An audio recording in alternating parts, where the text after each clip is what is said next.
2 கோடி ரூபாய் மதிப்பிலான பொருட்களை கொடுத்து ஏமாந்ததால் சென்னையை சேர்ந்த இளைஞர் துபாயில் வீடியோ வெளியிட்டு தற்கொலை செய்து கொண்ட சம்பவம் சோகத்தை ஏற்படுத்தியுள்ளது. கொடுங்கையூரைச் சேர்ந்த தமீம் அன்சாரி என்பவர் துபாயில் உள்ள மின்னணு சாதன கடை ஒன்றில் வேலை பார்த்து வந்துள்ளார்.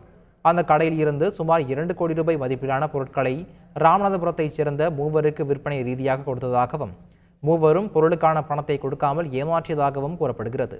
இதனால் மன உளைச்சலில் இருந்த தமீம் அன்சாரி தனது உறவினர்களுக்கு வீடியோ வெளியிட்டு தற்கொலை செய்து கொண்ட சம்பவம் சோகத்தை ஏற்படுத்தியுள்ளது. முபாரக் வந்து வேலை பார்த்துட்டு இருந்தேன்.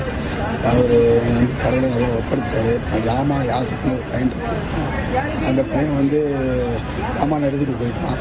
நான் வந்து சில கமிஷனுக்கு வச்சு நான் வியாபாரம் பார்த்தேன். 10 ரூபா மணி வியாபாரம் பார்த்தேன்.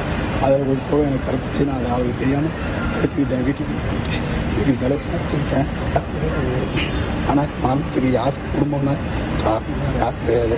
மற்றபடி என்னை நம்பிக்கிறவங்களுக்கு நான் எப்படியா அந்த பணத்தை வந்து எல்லாம் கொடுத்துருவான். ஏதாவது தவறாக ஏதாவது செஞ்சு எனக்கு தவறு செஞ்சுன்னா என்னை மன்னிச்சுக்கோங்க. செய்திகளை உடனுக்குடன் தெரிந்து கொள்ள உடனே சப்ஸ்கிரைப் பண்ணுங்க.